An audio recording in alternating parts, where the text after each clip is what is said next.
And good morning. Welcome everyone to day 2 of the Pacific update.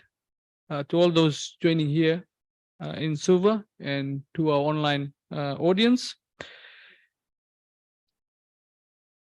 We will be beginning with the 2 keynote plenary session presentations this morning, and I would like to invite Professor Stephen House, who is the chair of the keynote plenary session this morning. Professor Stephen House is the director of the Development Policy Center at the Australian National University, and Development Policy Center is one of the co-organizers of the Pacific update. Professor House couldn't be here yesterday because his flight was delayed, but we are so happy to welcome him this morning here in Suva. So over to you, Professor House.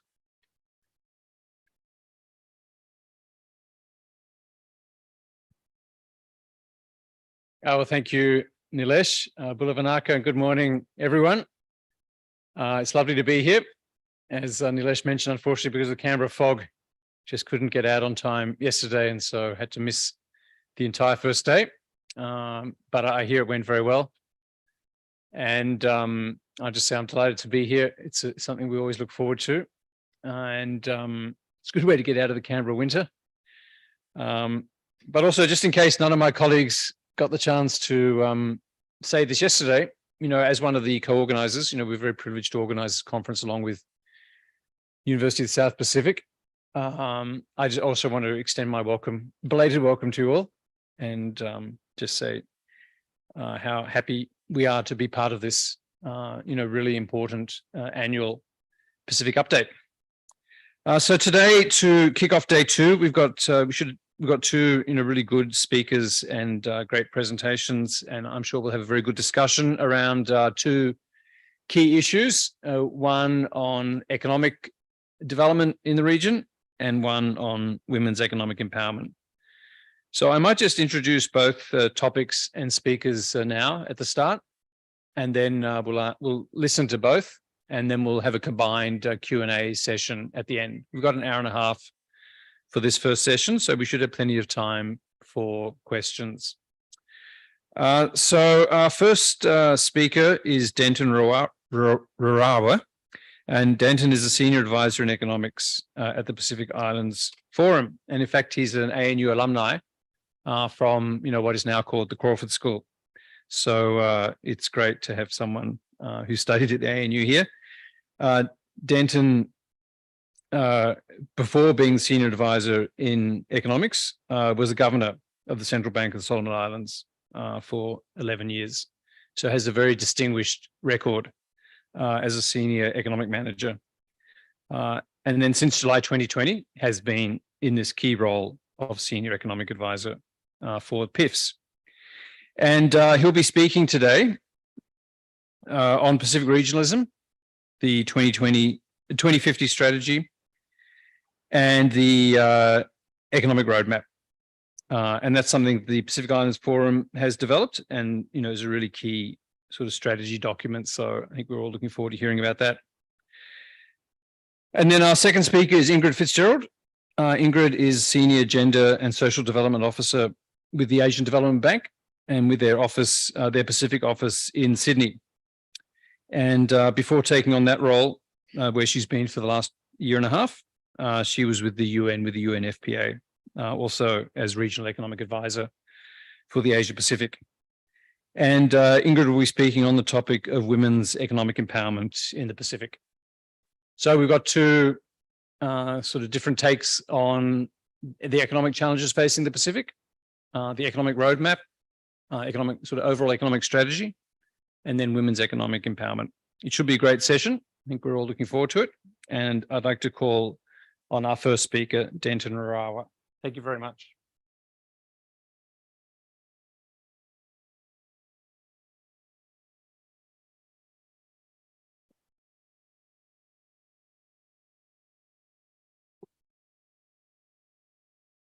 Thank you very much,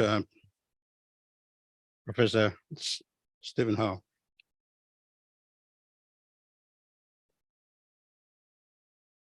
Professor Howe, Ingrid Fitzgerald, staff of USP, staff of ANU, Excellencies, distinguished guests, students, ladies and gentlemen. Bula Vinaka and warm Pacific greetings from the Pacific Islands Forum. Let me also thank the organizers of this event for the invitation to provide a few remarks at this very important conference. This is an event that we look forward to every year, and so it's good to be part of the proceedings of the conference. The agenda and the issues for discussion since yesterday and in the next 2 days are very timely and significant because they are directly linked to the current priorities of Pacific Forum Economic Ministers. I believe it would be useful sometimes if the forum and USP and ANU can sit down and discuss these issues that come out from these events like this in terms of escalating them to our forum economic ministers or even to our Pacific leaders for their considerations and actions where necessary.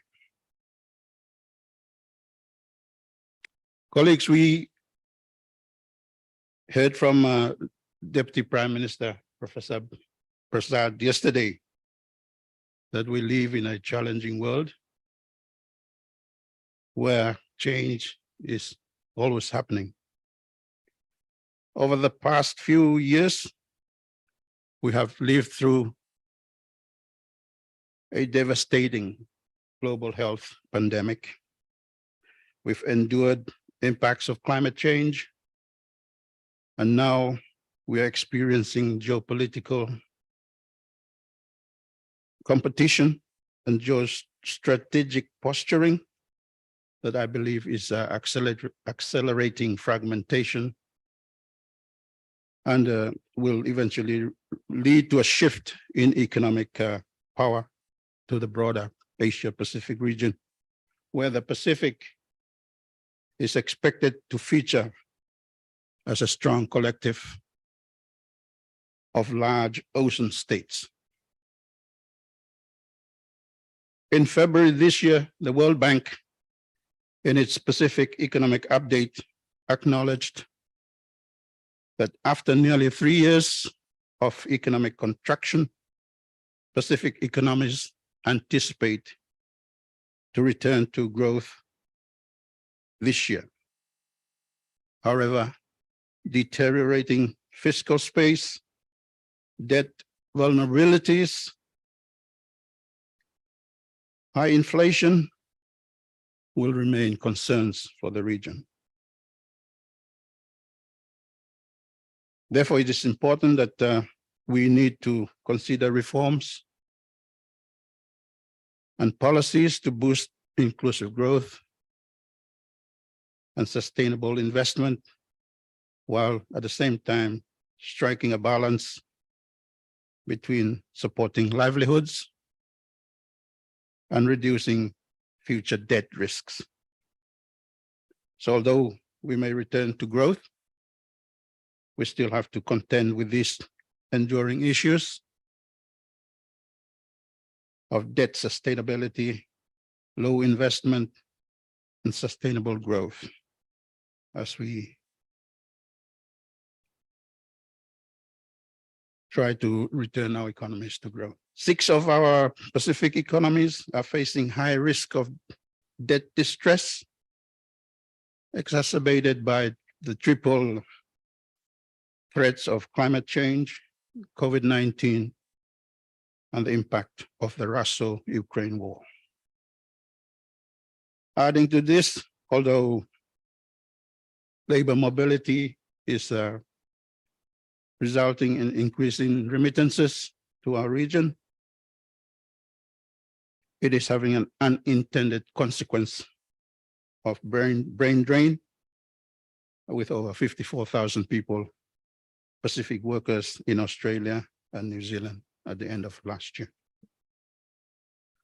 Then we have the shocking impact of fact that every 3 out of 4 people are dying from non-communicable diseases in our region. Our youth unemployment is at 23% across the Pacific. This is our labor ILO figures. And as we heard from the Deputy Prime Minister yesterday, the cost of living is very high in the region, exacerbated by the war in Ukraine and the disproportionate inflationary impact on the Pacific. So while we may return to growth, we will still have to contend with ongoing challenges facing our region. Although we face these challenges, they also present significant opportunities. Our Pacific region is vast. We may be small in land mass, but our combined exclusive economic zone cover nearly 20% of the world's surface. As a collective, we control nearly 10% of the votes at the United Nations. We are home to over 60% of the world's tuna supply. Therefore, we are a region of strategic value and importance, not only due to the political capital that we hold, but more so our people, our cultures, our traditions, our natural resources, especially our ocean, are areas that we can build on. So the current strategic environment we find ourselves in just re-emphasize the notion for us to seize the opportunity to strengthen our regional solidarity and leverage our current strategic context to address our collective challenges. So what can we do as a region? Against this need for deeper regionalism, our leaders at their meeting in Tuvalu in 2019 acknowledged that securing the future of the Pacific cannot be left to chance, but requires a long-term vision and commitment. This collective commitment resulted in the development of the 2050 strategy for the Blue Pacific continent, which is our North Star. And as you may be aware, this was endorsed by our leaders last year here in Suva. The 2050 strategy presents the long-term vision and our collective aspirations for a region of peace, harmony, security, social inclusion, and prosperity, where all our Pacific people can lead free and productive lives.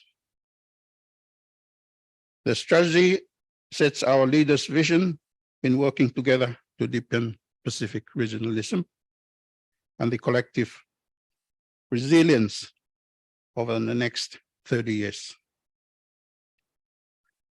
The strategy has 7 key thematic areas. They are political leadership and regionalism, people-centered development, peace and security, climate change and disasters, ocean and environment, technology and connectivity, and resources and economic development.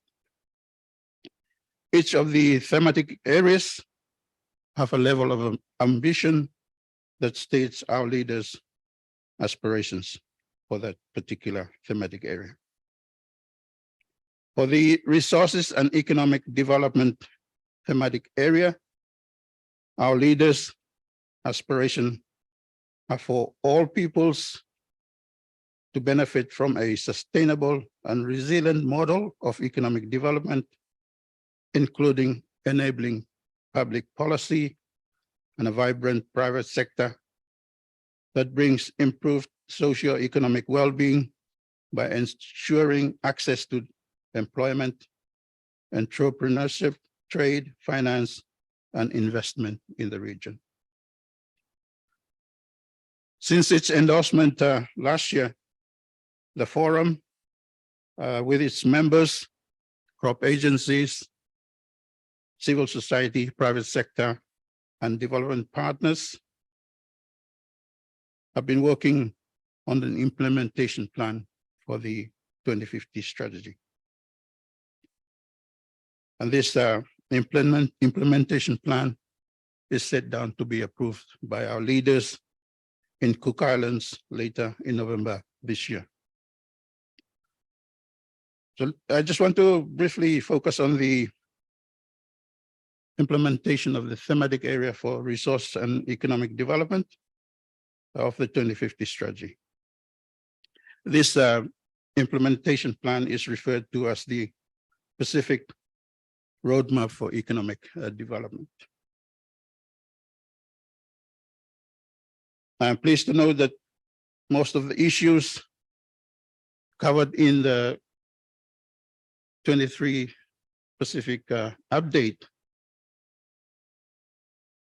today and tomorrow, such as private sector development, economic resilience, women empowerment, indigenous business empowerment, labor mobility, money laundering. These are all issues that are covered in the Pacific Roadmap for Economic Development, or PRED for short.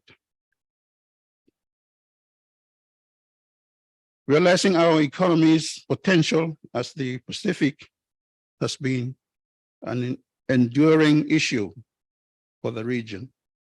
Prior to COVID-19 and prior to the decision of our leaders to develop the 2050 strategy, the Secretariat has commenced on a journey to explore and identify ways and means to sustainably unlock our shared resources and economic capital, to reimagine our economy's destiny and overcome our geographical constraints by leveraging our blue economy and tapping on our people and their knowledge.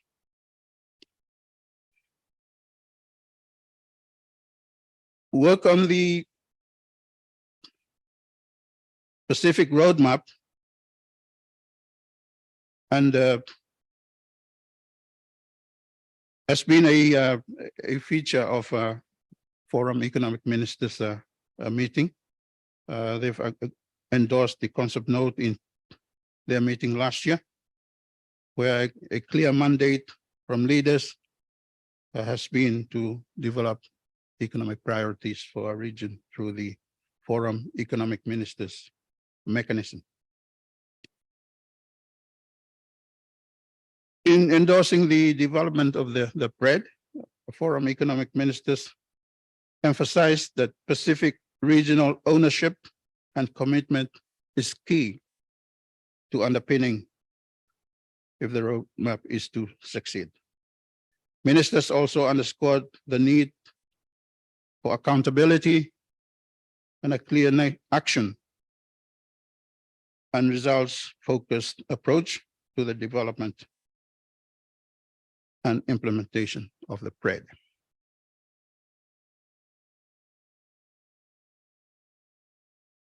Let me briefly turn to the policy underpinnings of the PRED. Firstly, unity in diversity is an important consideration in the design of the PRED. Our remoteness from large markets, our small size distinguishes us from other regions. We are diverse in our stages of economic development. We have different land masses, and our populations also vary. However, we are committed as a collective to pursue our economic aspirations as highlighted in the 2050 strategy. Second, we realize that to take full advantage of the opportunities before us, a regional approach that will complement national efforts is key. The spread will focus on regional approaches to achieve our leaders' level of ambitions in relation to economic prosperity and well-being, but also at the same time ensure that these regional initiatives and actions synergize with national efforts and make a real difference in our people's lives.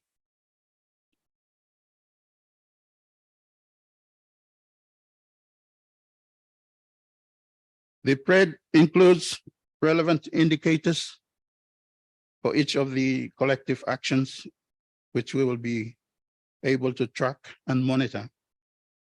Some of the collective actions are also linked to other thematic areas of the 2050 strategy, also to relevant SDGs and other existing strategic documents. To guide us in implementing our collective action, the PRED has developed indicators for each of the actions, which will be tracked and monitored.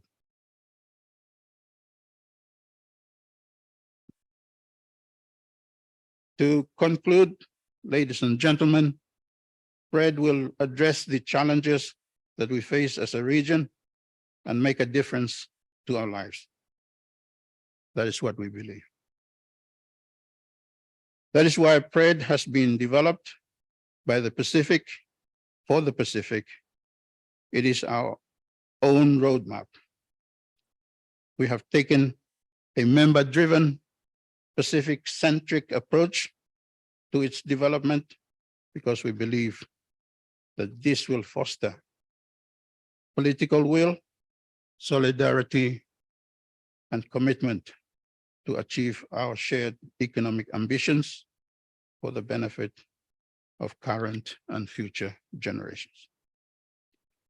We seek your support on this journey, and our people and our future generations deserve to live in a better Pacific than where we found it.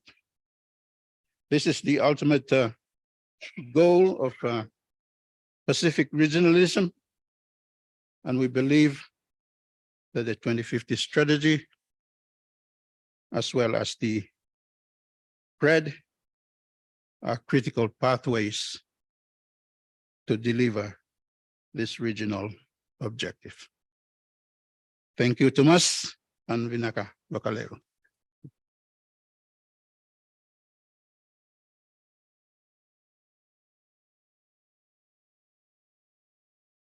Well, thank you very much, Danton. I think you've introduced a new acronym for us, the PRED, the Pacific Roadmap for Economic Development.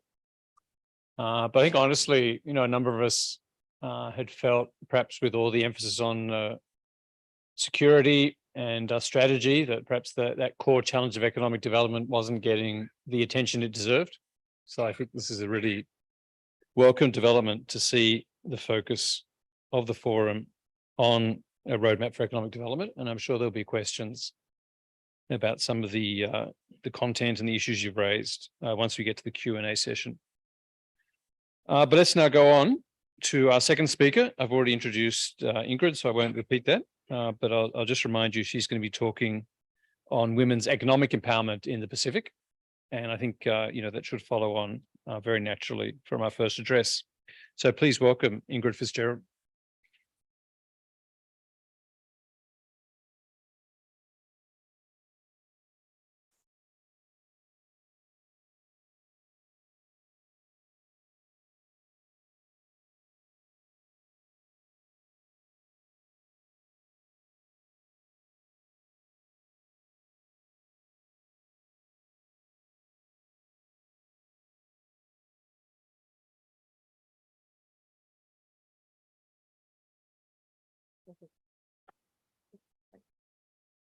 Thank you so much, Stephen, and good morning, everybody. It's a great pleasure to be here and to present this work that we've done. Sorry, I've lost the slide, sorry. I think it's to do with the webinar. Okay, they're back, great. Sorry, thanks, IT. So I'm very pleased to be here to present the findings of this study that we've done on women's economic empowerment in the Pacific on behalf of ADB's Pacific Gender Team. The study was funded by the Women's Entrepreneurs Finance Initiative, WeFi, and it was undertaken by a company called Social Development Direct on behalf of ADB.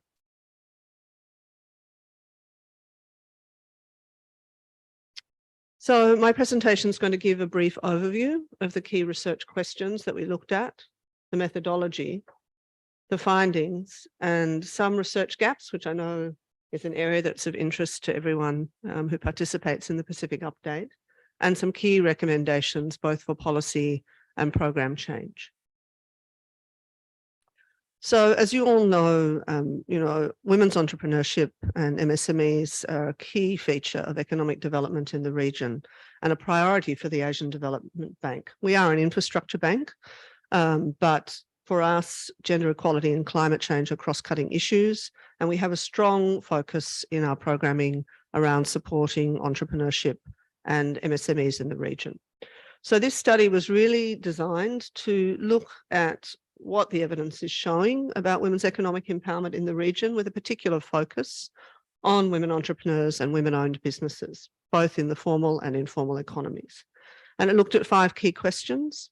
What's the current status and trends in women's economic empowerment in the region? How are women owning, formalising and expanding their businesses? Very importantly, the association between women's economic empowerment and violence against women and girls, which is an area we still need to know more about. The impact of the pandemic on women's economic empowerment, and key evidence and research gaps on women's economic empowerment in the Pacific. So the conceptual framework for the study focused on 3 key dimensions of women's economic empowerment: women's access to economic assets, services, networks, and opportunities, the enabling environment, the policies, the laws, the legislations and rules and regulations at the market and state level, and also the social norms that mediate women's access to and control over economic assets, and women's voice and agency, the individual capacities, the sense of entitlement and self-esteem and self-belief that is needed to run and succeed in a business.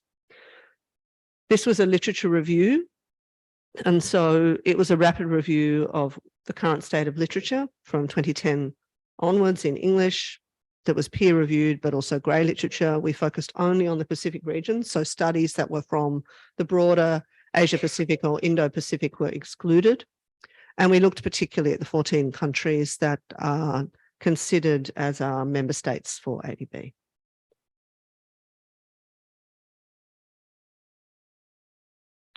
And I just want to point out that the literature went up to 2021 and early 2022. So there might be studies that have been conducted since then, for example, on the impact of the pandemic, that were not included.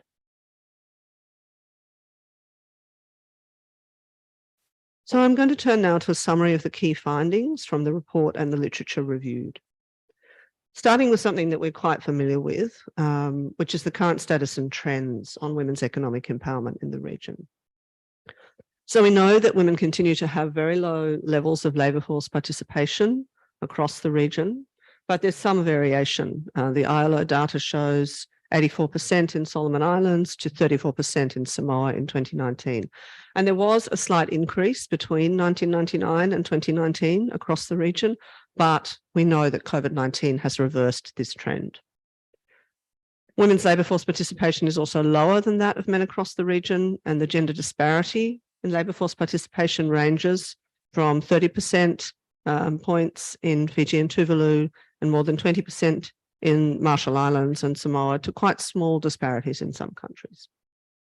Women continue to be overrepresented in the informal economy, in vulnerable employment where they face poor working conditions, risks of sexual harassment and lack of collective voice and agency. And women are much more likely to also live in poverty as a result, including because they just don't have the social protection and access to resources in older age. A study conducted by ADB specific private sector development initiative found that women across the region continue to have less decision-making power than men. They make up 21% of board seats, 11% of board chair positions, and 13% of CEOs across the region. And critically, many Pacific Island countries do now have in place laws that protect women's rights, but we also see continued legal barriers and policy barriers. And two that I particularly want to highlight here are, of course, that women continue to be excluded from inheritance rights to customary land. And that's important because it means that they can't access loans and credit because land is often needed as a collateral for that. But also across the region, laws mandating equal pay and prohibiting sexual harassment at work are among the least enacted. And you can see in the chart there the data on women's vulnerable employment in selected countries in the region. Women continue to carry an unequal burden of unpaid care and domestic work. And even though women have become increasingly involved in formal and informal economic activities, that burden of unpaid care work has not decreased. And you can see in the chart that women in Fiji, for example, spend as much as 3 times as much time on domestic as care work as men, particularly in that 25 to 44-year age group. Access to childcare is a key barrier, and there are very limited formal childcare options across the region. Gender stereotypes continue to influence women's education pathways and employment opportunities. And I think it's a critical point to make, but unequal access to finance is really a binding constraint to women-owned and led MSMEs, particularly in remote areas where access to financial services is limited. And social norms and expectations act as a barrier to participation. Women have weaker bargaining power, less access to training and development opportunities, and face higher risks of exploitation and bias in processes such as business registration. Productivity is restricted by lack of access to infrastructure, including water, electricity, transport, and digital technology. And lower levels of access to digital technology and a persistent digital gender gap really limits women from accessing potential benefits of technology. And a recent study conducted in 2022 found that the gender gap in internet access stood at 8% in Tonga, 20% in Samoa, and 23% in PNG between women and men. Pacific women, especially those from socially excluded groups, are also at higher risk of experiencing the negative effects of climate change. They're less likely to have access to the resources and information they need to adapt and respond. And climate change is also affecting the industries where women are concentrated, such as agriculture and tourism. We know that women predominate in the informal economy, in low productivity jobs, and in the lower segments of the informal work hierarchy, including in unpaid care and domestic workers. And when we look at women's ownership and formalisation and expansion of business, we know that women's entrepreneurship is very common in the Pacific. But female ownership remains most prevalent in family-run, smaller and informal firms. Women's businesses are disproportionately represented in informal and MSME sectors. 90% of Pacific-owned women's MSMEs are in the informal sector, which is higher than the global average of 80%. In Samoa, almost all women's owned MSMEs are in the informal sector. And women are also more likely to own micro businesses, ranging from 9% in Fiji to 66% in Tonga. And of course, women-owned businesses are concentrated in industries that experience intense competition and generate lower returns, including in agriculture and services, in retail, restaurants, hospitality, and tourism and handicrafts. But it's important to note, and this is one of the key findings of this study and also other work that PSDI is doing, many women want to stay in the informal sector, and not all women want to formalise their businesses, and there are good reasons for that. It's a rational choice. Staying informal provides women with flexibility to manage their multiple responsibilities, including unpaid care work, to avoid compliance costs associated with labour regulation, tax and licence fees. There's also a lack of awareness of the formalisation process, limited access to regulatory authorities, particularly outside cities and urban areas, difficulties in accessing opportunities and markets due to geographical remoteness and lack of infrastructure, and also demands from family and community for money when women are in paid formal work. So formal business structures also might not suit women that are currently operating in the informal economy, especially women that are working in cooperative structures where those are not recognised by law. Some of the key barriers on the structural side include the social norms that act as disincentives to expanding and formalising a business. And there's some regional variation here. There are growing acceptance of women's entrepreneurship in some countries, but in others, women's engagement in business is seen as diminishing their ability to fulfil their family and community obligations.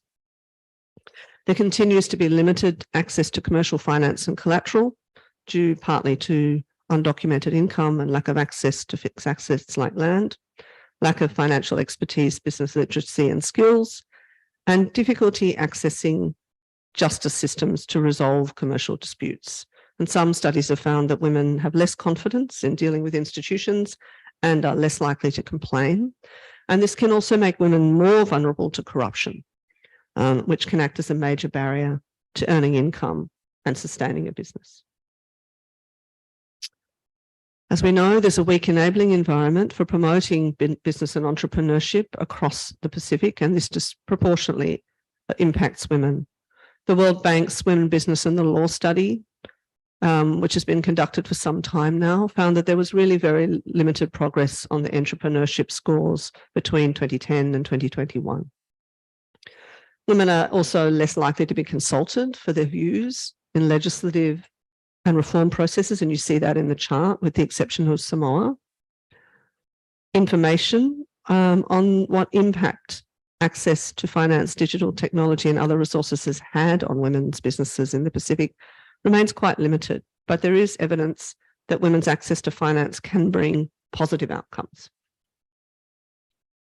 And that includes both supply side interventions, such as access to credit, flexibility and eligibility criteria, lower rates of interest, and more flexible repayment schemes, but also demand side interventions like SME advice and training, mentoring and microfinance support, and so on. I think one of the interesting findings too of this study is that digital processes have been a very widely cited positive change in the enabling environment. For example, women can apply for a business license online instead of using the traditional paper-based system. But women business owners are less likely to have access to a smartphone or a computer. When they do get access, they're more likely to use those tools than men are. So this is obviously an area where we could realise greater gains. There's emerging evidence of potential benefits of gender-responsive procurement, but few countries have policies or legislative frameworks to promote that. And there are a very wide variety of women's business networks across the region, but due to capacity and funding gaps, their remit is mainly around building assets, capabilities and opportunities for women. And it's fair to say that the status of collective action around women's economic empowerment is underdeveloped compared to other women's rights movements such as gender-based violence, which is a huge movement in the region. That may be changing, but that's been the case in the past. So I want to turn now to talk briefly about the association between women's economic empowerment and violence against women and girls. Now, we know that rates of violence against women and girls across the Pacific region are among the highest in the world, though they differ significantly between countries. And it's also important to note that some of the studies on violence are now more than a decade old, and we really need new data to show whether this is changing or not. Economic abuse is prevalent in the Pacific region, and this negatively impacts women's control over economic assets and decision-making. And this includes, for example, partners taking women's earnings or refusing to give them money. And in the violence prevalence studies, 27% of women in Marshall Islands, 28% of women in Fiji experienced this form of abuse. And in the Solomon Islands, 19% of women said who experienced violence also had their earnings or savings taken from them. IPV, intimate partner violence, also impacts women's income generation. For example, almost half of women who experienced violence in Fiji reported their work was disrupted in at least one way. And in the chart, you can see data from other countries that also shows that. There's a very complex relationship, though, between violence and economic empowerment. On the one hand, economic empowerment can be a risk factor for violence, but it can also help women to leave a violent relationship. Some studies have shown that increasing income is correlated with increasing intimate partner violence. But at the same time, economic dependence is a barrier to leaving. And women's economic empowerment can be a key pathway to support women. So when we have programs that are addressing women's economic empowerment, they need to be very carefully designed so that they don't increase those potential risks. Women workers and entrepreneurs face violence and harassment at work and on their way to and from work. And this can really restrict their income generating activities. The spaces women need to access, like marketplace, can also be unsafe, especially markets in urban areas. For example, in PNG, a UN Women's study found 55% of women and girls experienced violence in the marketplace, and 22% had experienced more than one incident in the past 12 months before the study. When employees experience violence at home, there's a high cost to business, and there have been several studies that have found that in Solomons and in PNG. And although most countries have passed laws on domestic violence, there's an absence of comprehensive legislation on all forms of gender-based violence, particularly sexual harassment in the workplace. Business and women's business networks play a key role in awareness and support to address violence against women and girls, and there are good examples of that across the region. And evidence shows that effective interventions that promote women's economic empowerment also address gender-based violence simultaneously. For example, by providing safe transport or safe accommodation and indoor toilets in markets. Interventions partnering with the private sector have been effective in addressing violence experienced by women workers, and IFC, for example, supported 15 large companies in the Solomon Islands to promote safe and respectful workplaces, which led to reduced acceptance of violence amongst their employees. And importantly, development partners are also focusing on the unintended risks of gender-based violence and sexual exploitation, abuse and harassment in our projects. And ADB just released a good practice note on preventing sexual exploitation, abuse and harassment in our civil works projects that we fund. So my final area from the key findings is the impact of the pandemic on women's economic empowerment. And there is evidence that the pandemic has affected women-owned MSMEs worse than male-owned businesses. For example, a study by Pacific Trade Invest found that 77% of women-owned businesses had experienced a significant decline by mid-July 2020, compared to 65% of male-owned businesses. And the businesses that are most affected are those that are newer and that have more than 5 employees. Newer businesses were more likely to close than those that were more established. There's mixed evidence on the effects of COVID-19 on women entrepreneurs and workers in the informal economy, though. Some studies have found that women in the formal sector were more affected, but some studies have found that those in the informal sector that really were not able to sustain a loss of income for more than 1 or 2 weeks were more affected. So it depends a bit on the country. Women also experienced increases in unpaid care work. For example, in Fiji, a report in July 2020 found that 60% of women business owners were struggling to balance work and home responsibilities because of the pandemic. COVID-19 also worsened pre-existing gender barriers to access to finance, and women-owned businesses were more likely to need financial support than those owned by men. Women-owned business-owned MSMEs also struggled to access government support packages, and it's fair to say that there was an unevenness in the measures adopted by governments across the region. Most governments did adopt measures to address gender-based violence, but fewer countries adopted measures to target women's economic security or unpaid care work.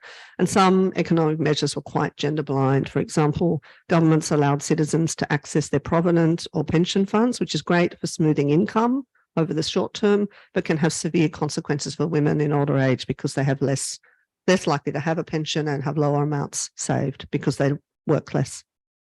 Women-owned MSMEs also reported struggling to access support packages that were offered by government. 65% of women-owned businesses reported barriers to accessing those initiatives, which was almost double the rate reported by male-owned businesses.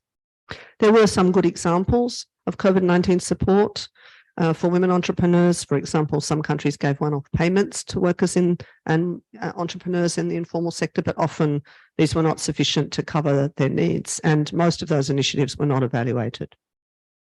And finally, a lot of the government stimulus packages focused on credit, which of course excluded women-owned businesses in the informal economy because you had to have a registered business to access a lot of those incentives and loans.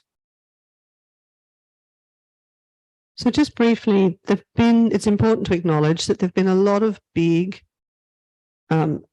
regional programs to promote women's economic empowerment in the last decade, and there are some examples listed here on the screen.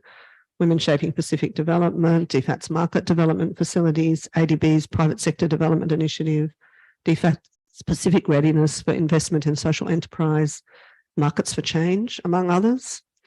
Some of these are not evaluated, but we do have some lessons from them. Strategic public-private partnerships can lead to improvements in women's working conditions and can also help to scale up financial inclusion, provision of financial services and women-targeted products. Disrupting harmful norms is very important for women's economic empowerment, and the most promising approaches have been those that have really emphasised the need for local groups to lead the change. The family teams approach, which encourages male and female family members to work together, has led to more gender equitable outcomes in agriculture. Integrating women's leadership in financial inclusion initiatives can increase women's confidence and skills, and that can lead to greater community support. It's very important to engage male leaders to build support for women's financial inclusion initiatives like women's saving clubs, and mobile banking services have been proven to increase women's independence, privacy, control, and decision-making. So I want to just turn now to some of the recommendations from the study for research and policy and program interventions. We still have significant research gaps on some issues in the Pacific. The status and trends for women-owned MSMEs and women entrepreneurs in the smaller islands remain relatively neglected. A lot of the current evidence is dominated by Fiji, Papua New Guinea, Solomon Islands, and Samoa, and we really need data on those smaller countries. We also need to know more about women's economic empowerment among women who have been historically marginalised, women with disabilities, adolescent girls, sexual and gender minorities, ethnic and Indigenous minority women, and so on. We need to understand what's working in the support that is provided to women-owned businesses to become more resilient to climate change, which I think is a really important area kind of looking forward. Also, the effectiveness of government stimulus and support packages that are aimed at this sector, not just for COVID-19, but for other disasters and shocks. What are the incentives for business formalisation and entry points and mechanisms for the expansion of formal businesses once women do register and formalise?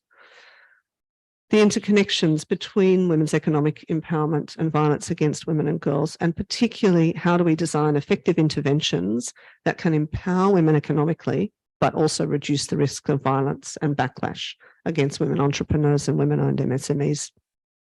Strategies to effectively influence social norms on women's role in business, and how governments can change norms by providing childcare, parental leave, progressive tax, and good social protection coverage, policies with good coverage, and also social protection for workers in the informal economy, and options to provide coverage to enable them to withstand shocks.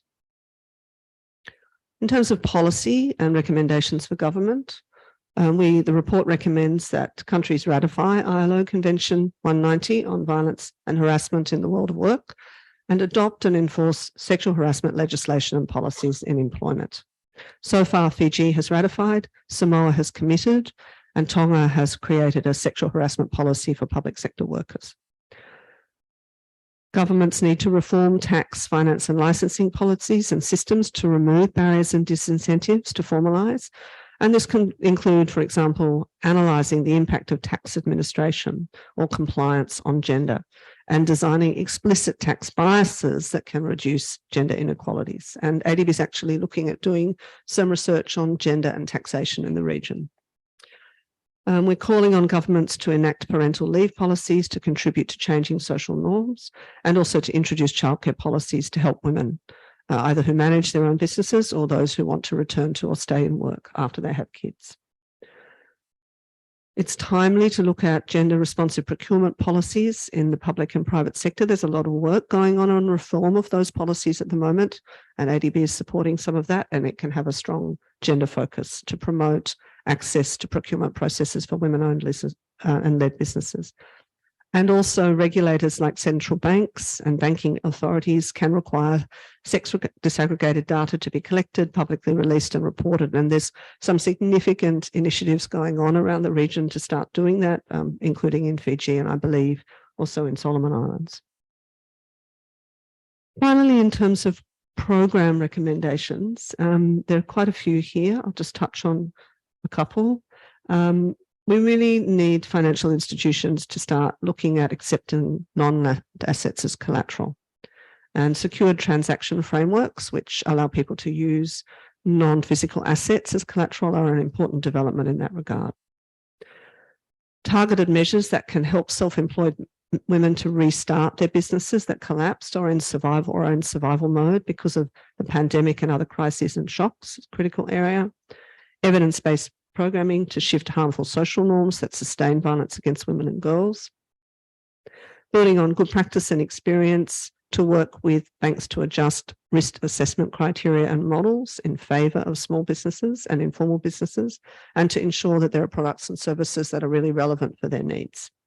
And to support in-country stakeholders to disrupt social norms that act as a barrier to women's business, and particularly to work with men and boys to support women's economic empowerment.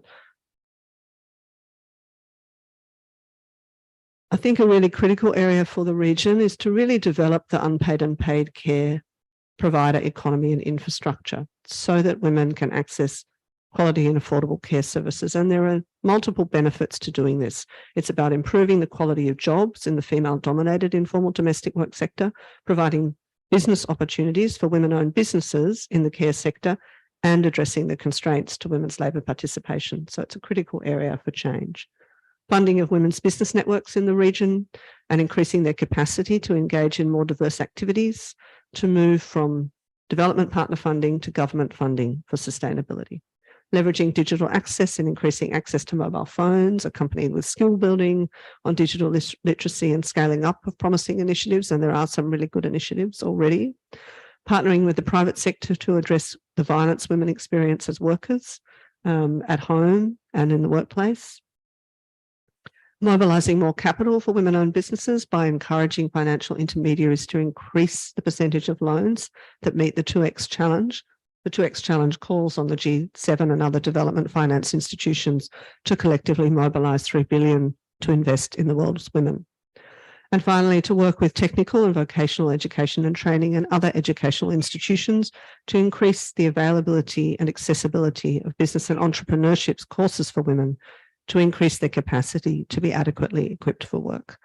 And I think all of this really speaks to some of the issues that were raised by the first speaker about how we can really capitalise on the skills and capabilities and experience of all people in the region and not leave anybody behind. So thank you so much for your attention today and for this opportunity.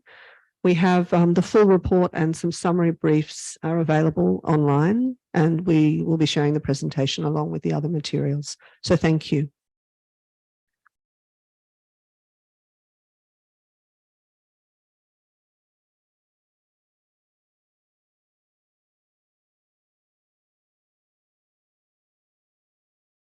Great. Well, thanks very much, Ingrid. That was a really, I think, comprehensive and powerful and useful survey of the evidence in this important area.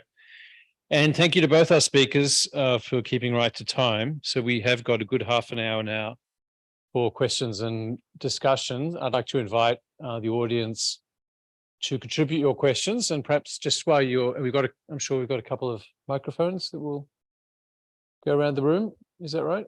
Yeah. So just raise your hand and we'll bring you the microphone.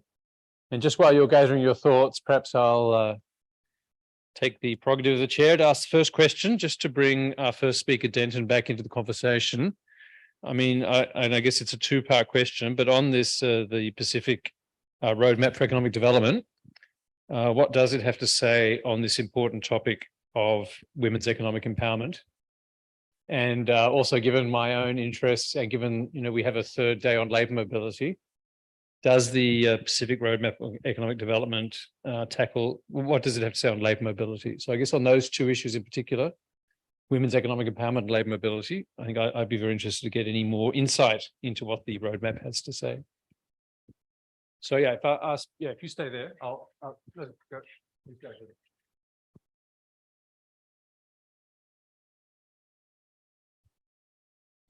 Thank you, Steve. Yeah, as I mentioned in my speech, women empowerment is included in the PRED, a key component of the PRED.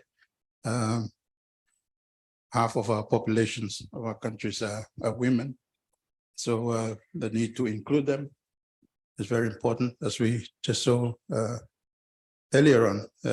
Women in business is an important contributor to economic development. So yeah, the PRED covers women empowerment, and we have some action items in the document. On labor mobility, yes, that's also included in the PRED, especially the issue of brain drain has been mentioned in various forests, especially the human capital of the region. If they leave and go abroad, we need to really train people. And so the training aspect, capacity building aspect for our people is a key pillar in the PRED. So yeah, those two issues are included in the PRED. Okay, thank you. So yeah, we've got a question here. I think it's Aka. Thank you.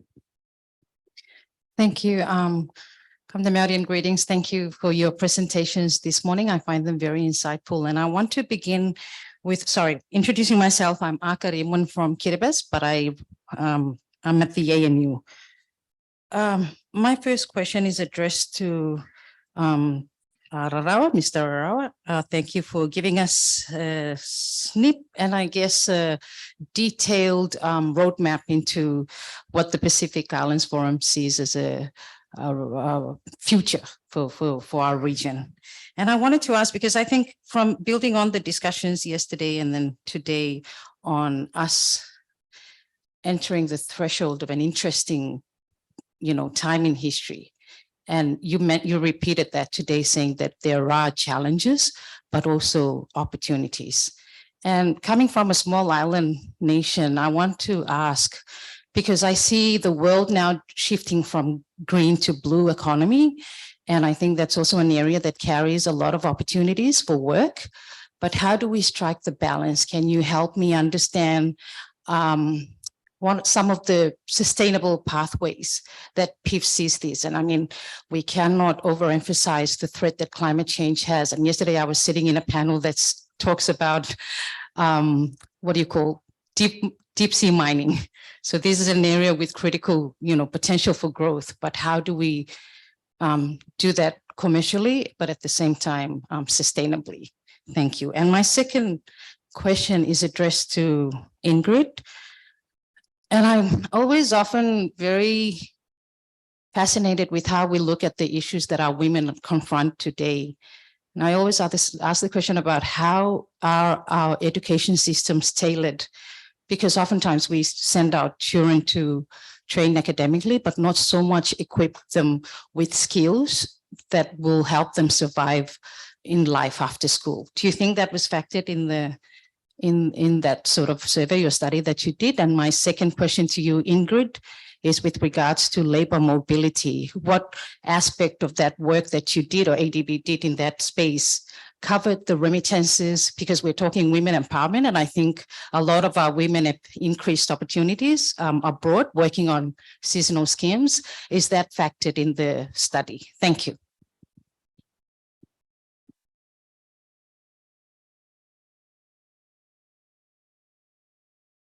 Thank you for the question. One of the key goals of PRED is to harness our resources, the region's resources, sustainably. And these resources include resources on land, in the ocean, and in our airspace as well. So these are all included in the PRED. We also always refer to ourselves as a large ocean states, and the ocean is identified as a important resource that we can develop to improve our people's livelihoods. And Kiribati, for example,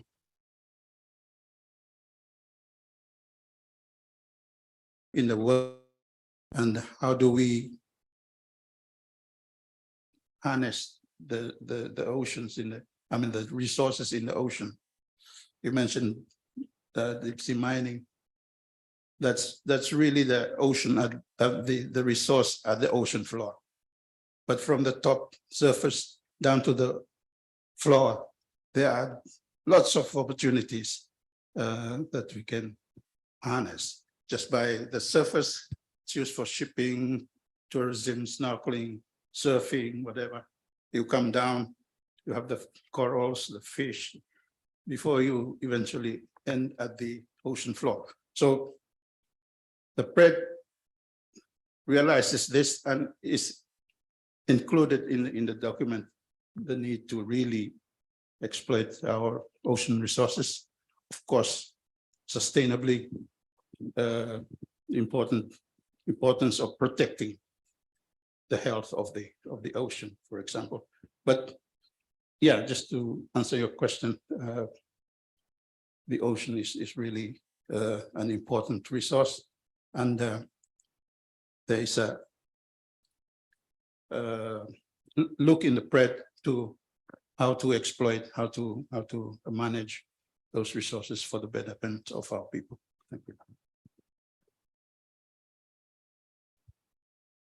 Thank you for those great questions. On the first one on education, I think it's really important to acknowledge that the region has made significant strides towards gender parity at the secondary and primary level. And girls are completing school, and in fact, in some countries at some levels, girls are outstripping boys in terms of participation. And we have real issues with boys dropping out as well as girls.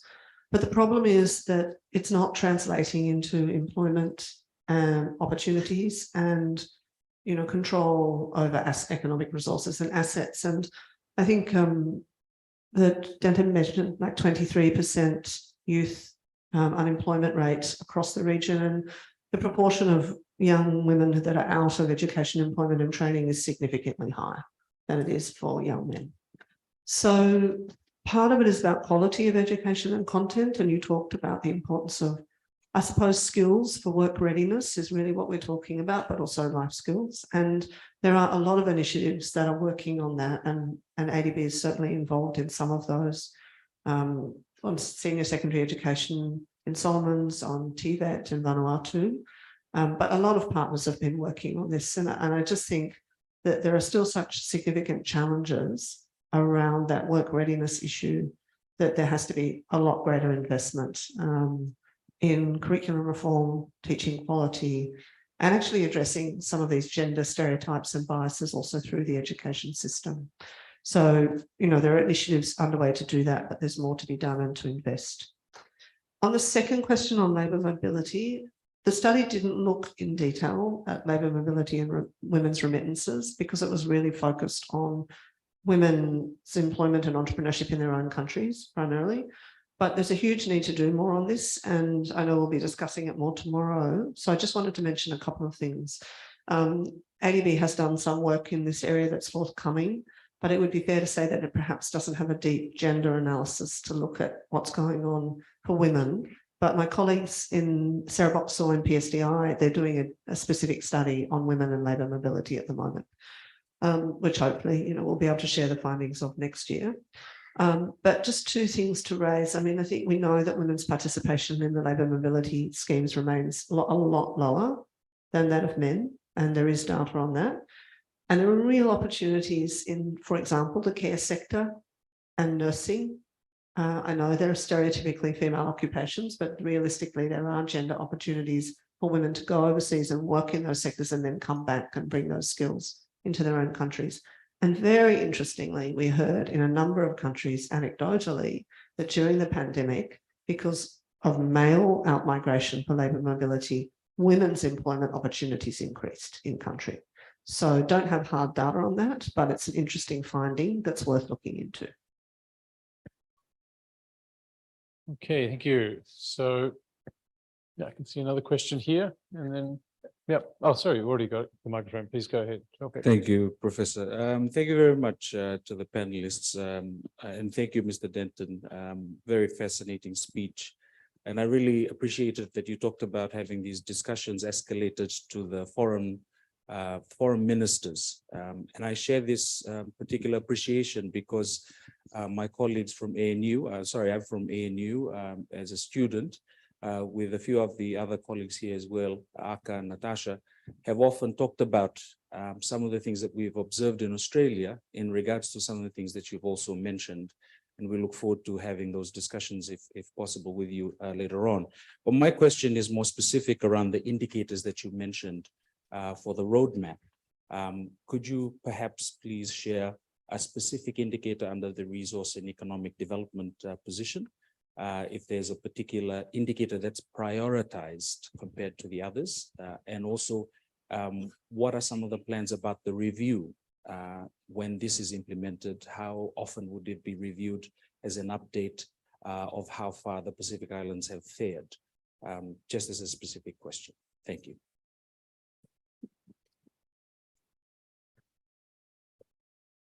Thank you. Maybe just before I answer your question, just to clarify that the process of the PRED has the development of the PRED. We have engaged one of the Pacific's son, Mr. Savanatha Narube. He is sort of compiling or has compiled the document. At this stage, we have received the first draft. So the next phase is to have consultations with all key stakeholders, including our members, crop agencies, development partners, and we will start that process starting tomorrow to have these consultations, and we are consulting our development partners tomorrow for the next 2 months before we present this to the economic ministers in August. In terms of process, it's an evolving process. But in terms of the specific question on indicators, yeah, these are important. It is an important issue. You really need to monitor the implementation of your the roadmap. So indicators are important in terms of tracking and monitoring. For example, one of the, or just we've been talking about the women empowerment. That is an important indicator.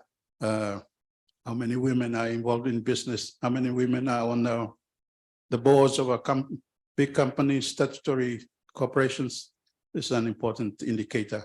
And as Ingrid mentioned, there's some work disaggregating this data in the region.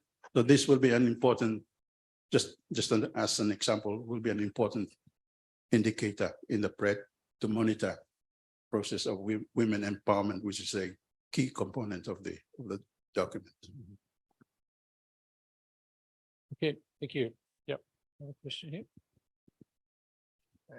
Good morning. The name is Semisi. I'm from Auckland Institute of Studies, but I'm from Tonga. And just comments or perhaps question to Ingrid on women's economic empowerment. And yes, interesting study, a lot of research and observations and surveys has been done. But sometimes I wonder if we use some of our traditional socio-cultural model, mobilize some of the social model we have in our respective islands and see if that works in addressing this economic empowerment conversation we're talking about. The one I have in mind, in Tonga, we have what we call the Fahu social model. And the Fahu stands for giving the utmost respect and women in a privileged position in our social society. We use the Fahu model in weddings and funerals and educations and celebrations and everyday life in Tonga. If that Fahu model could be extended, could be mobilized in a well-constructed manner to address some of the issues raised in this study here we faced this morning. I also noticed we're looking at this from a Western perspective, looking at economic empowerment and economic empowerment solution from a Western perspective, Western country perspective. But me and others, we have started to do some research on it and, to mobilize some of our own traditional customs. In Tonga, we talk about the Fahu model where they get the privileged position in our society. Okay. If that could be mobilized, if that could be transformed in a nicer way towards addressing, giving more economic empowerment to women. Thank you. So it's probably not really for me to comment in a way on that, because you're quite right in terms of my own perspective coming from a Western perspective. But I did just want to say two things in response to that. I think it's a real mistake when the language of social norms suggests that all social norms are harmful. There are often very protective traditional social norms in many cultures that can be mobilized. The problem is that you can have those kinds of very positive social norms, but still have very high levels of violence against women, for example. So how do those two things then sit together, I guess, is a question back. But I also think what you said is really important. For example, when we look at women's businesses, that traditional ways of working together, cooperative ways, collective ways, are often not recognised in formal business registration processes. And there is real room to reform those business processes to recognise, respect and empower those traditional structures. So I fully agree with you about that. I think the discussion around norms and traditional values needs to be a very nuanced one, where we can talk about what's protective and positive, but still recognise that there can be very harmful things that are occurring. And how do you reconcile that and promote the positive, reduce the negative? Thanks, Ingrid. I guess I'll just add on to that. I mean, it was good to see in your presentation, you went beyond the purely economic. I say that as an economist, you went to norms and gender-based violence. And I just also, I think you can't ignore the issue of political participation. I don't know if that's something the ADB is prepared to go into, but I think until that can be addressed, you're going to have limited progress on economic empowerment. I'll just leave that as a comment. I saw another hand. Yeah, please. Thank you. My name is Prita I'm a student from ANU. Also, I have a question to Ingrid as well. You mentioned about the role of childcare providing access to childcare for women as a form of women economic empowerment. But I think you haven't really mentioned about how women can access family planning and contraceptive method. I think you haven't really mentioned it in the presentation, and perhaps you could comment on that, because I think this is part of like a low hanging fruit that in many countries in the in the Pacific, there's adoption rate is only around 20 to 30%. So yeah, is there any comment from you? Thanks. I'm really glad you asked that question. It is included in the study. I didn't cover it because there's a lot in the report. And I used to work for the United Nations Population Fund, so it's an issue that's very close to my heart. Contraceptive prevalence rates remain very low in the Pacific, and there's also continues to be a high rate of adolescent pregnancy. So it's not an area that ADB works on directly very much, but it is an area that other organisations are working on. And I think there are just 3 things I would highlight here that are important and needed to support women's economic participation.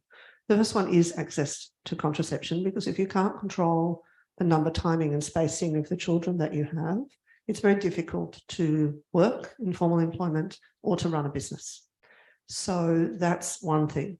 The second thing is that there is also evidence about reproductive coercion in the region, which is itself a form of violence, which is withholding or enforcing use of contraception. And the third is that access to comprehensive sexuality education remains very challenging.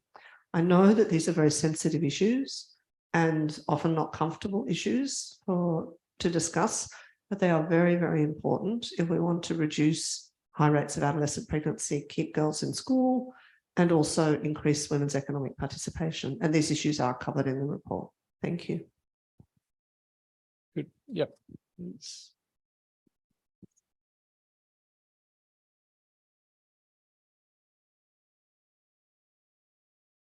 Thank you very much. My name is Kamal Gounder. I come from Planning Office of Ministry of Finance. I see a lot of academics speaking, so I just wanted to bring in some government public sector perspective and pose some questions from that side. But first of all, thank you, Stephen, and thank you, Mr. Denton and Ms. Ingrid for the presentations and the information. Maybe first some comments and questions to Mr. Denton. Good to see. I mean, thank you for highlighting the 2050 strategy for the Blue Pacific continent. I mean, the thematic areas identified there, I think, quite relevant to the Pacific. I mean, we also had Fiji recently had a National Economic Summit as well recently in April 2023. Which had covered about 12 thematic areas, and areas like technology, climate change, economic development were all covered. And I think the other major areas that we are also looking at is key growth sectors. The other 2 major, I think Stephen had asked this question in terms of economic women empowerment, whether that is part of the 25-50 strategy, which he responded, I think yes. And I think 2 of the thematic areas that we also identified crucial for Fiji under the National Economic Strategy papers, where the one was the indigenous participation in economic development, which we feel is very important. And the other one is the economic women empowerment in economic development. So we did have separate thematic areas on those. I mean, one of the questions that I have is indeed in terms of, I didn't see any separate thematic area on sustainable transportation, I think, which is very critical for the Pacific Island countries. I mean, one is about transportation in terms of how we can improve the transportation both by air and by maritime inter-island shipping. I mean, we still face so much issues and the issue of freight and so on. And the other one is how we can enhance our trade between Pacific Island countries using sustainable transportation. And I give example of between Rotuma and Tuvalu, we like so close together, but because of biosecurity reasons, we are still not able to trade and gain that economic development that we should be. So I think those are some of the real questions that we need to look at as part of Pacific strategy moving forward. And I'm not sure how we're going to do that. We need greater collaboration and cooperation, definitely. But I think that's something to look at. In terms of moving to this Ingrid, thank you very much. I don't disagree with the findings. I think all the findings were good, but just some comments. I think in terms of when you're talking about findings and you're referring to Pacific as a whole, sometimes it's misleads. I mean, for Fiji, if you look at over the years, we have implemented so many programs. One, if I can specific talk about, is the program that the government has allocated around 1 million for the FDB women entrepreneurs support. It provides for those women MSc businesses that wants to go take loan at a lower interest rate. I mean, that we have provided. So I mean, I think we need to highlight some of the success stories also, what is happening, and especially take some examples for Fiji. Also, we can look at, say, for example, we also have allocations like Women Expo. We have a separate 300,000 allocation. Then we have the Women's Action Plan. And the most important thing that we have brought in place is also the gender responsive budgeting, which is part of the budgeting process now. I mean, these are some of the things that are being talked about in some of these studies that I'm not sure that it has been looked at, but I think definitely should be looked at.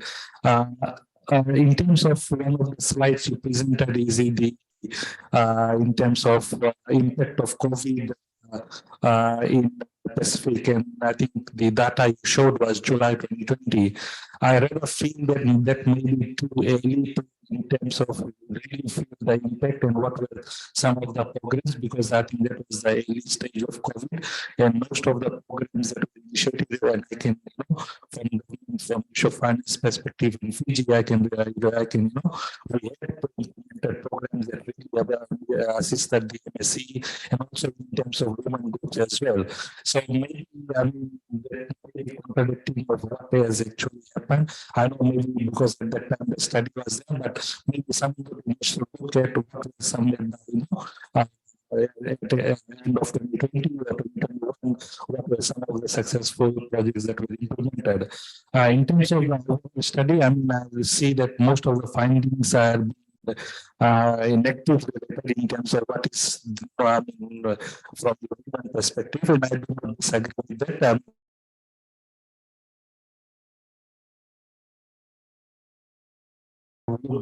What are some of the success stories, as I've said earlier, what are being done in especially countries like Fiji in terms of some of the specific programs that are implemented, and how women are being in terms of benefiting from that, and how we can further, strengthen those programs. I think those are some of the things that should be looked at. The last point that I have is with regards to, I think you mentioned about intensifying gender responsive procurement processes. I know you come from ADB as well, and we have been having this debate on how we can improve the procurement process, and ICB, which is the international procurement processes, and we have been debating in terms of how we can strengthen our local participation, local partnerships into the. And I'm not sure how we're going to do in terms of you want to bring gender perspective into that. I mean, probably you go against your procurement process, maybe, I don't know. So, I mean, those are some of the questions we have. Thank you. All right. No, thank you very much. And yeah, we really appreciate government participation. And you made some very pertinent comments. I think learning from success it should be a key part of these fora. Look, we are almost out of time, so I'll just ask the two speakers to address any points and make closing remarks just very briefly before we wrap up. Thank you. Thank you. Thank you for that question. There was a lot of comments you made, and I forgot your question for me, but just in terms of the 2050 strategy, you mentioned the key thematic areas, 7 of them, and one of them is technology and connectivity. and transportation comes under connectivity, both maritime and airlines. In terms of implementing those thematic areas, the mechanism is that they have said we have established 4 what you call multi-sectoral expert groups to come up with the actions and the outcomes of these key thematic areas. And transportation as part of the technology and connectivity thematic area comes under MSEG. We call them MSEG 4. And that also covers economic resources and economic development. So this MSEG 4 is working on the implementation plan for technology and connectivity, which covers both maritime and in this group we have people from the maritime sector. Also, we have the Association of South Pacific Airlines included in the group, as well as our members, experts from the crop agencies, civil society, private sector, and our development partners as well. So these are the people that make up these expert groups, and they are now currently working on coming up with goals, action items, outcomes for these 7 thematic areas. And hopefully, as I said earlier, the implementation plan will be presented to leaders in Cook Islands in November. The PRED is the implementation plan for the thematic area on resources and economic development. So that's what it plans to do, and to get a mandate from economic ministers. It will be presented to economic ministers in August before it goes up to leaders in November. So yeah, transportation is an important component of the connectivity thematic area. Thank you. You raised a lot of points. I'm not going to try and respond to all of them, but I do just want to say a couple of things. It is really hard to do justice to what's going on in individual countries when you do a regional piece like this. There's a lot in the report about initiatives in specific countries, and it's quite true that countries like Fiji are doing a lot, and several countries actually have national action plans on women's economic empowerment, and one is under development, as I understand it, in Fiji. And of course, the gender responsive budgeting work is probably the most advanced in Fiji of any of the countries in the region, and ADB has also supported that work. I think on COVID-19, we do have a study that is coming out shortly on this, and it's true that some countries really did put in place initiatives that really did target women MSMEs, and they were successful, but other countries really didn't. So it's very variable, depends a lot on the countries. But even if you look at late 2020, late 2021, even 2022, in some countries, the impacts for women were really significant in terms of lost income, being pushed into the informal sector and not being able to access benefits. It is a reality, even if for other countries, not Fiji. And I think just, finally to say that point about good examples is well taken. We probably need a report which looks at what works. And I think this report didn't try to do that in as much detail as it could have, but there are lots of positive examples in the full report that can be looked at. I guess the last thing I wanted to say was really to come back to a point that Stephen made about women's political leadership. And I think this is an ongoing struggle in the region. It really hasn't moved much at all. Some countries it's gone forward a bit, some go back. And I do think that the strategy of promoting women's leadership in the economic sector, in state-owned enterprises, as CEOs on boards, perhaps maybe one strategy to push the envelope on political participation. The other one is, of course, women's involvement at the local subnational level, where it is a higher level of participation. But I also think we need to accept that, and this is not only the case in Pacific countries, but in other parts of the world, women often don't want to go into politics for very good reasons. And until you change the political culture and the way that political systems operate, they may continue not to be very attractive, not only to women, but to other disadvantaged, minority and vulnerable groups. Thank you so much again for the opportunity, and thanks for the great questions. Okay, thank you. So we are out of time. In fact, we're a bit over time, so we will now break and go for morning tea. I'll just say for the rest of the day, we're in parallel sessions here in the auditorium and in the video conference room 1. Before we come back at the end of the day for the closing session and the conference dinner, kindly hosted by the Konrad Adenauer Stifter, one of our important sponsors.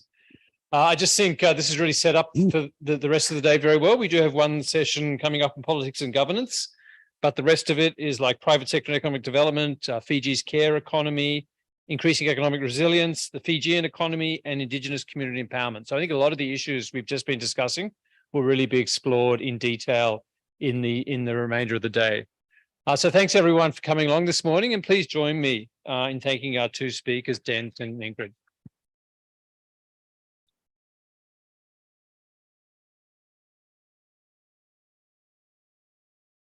Yeah, it's okay. Good to see you. Good to see you. Sorry about the. Oh, yeah, right. Yeah. Right, sure. Yeah.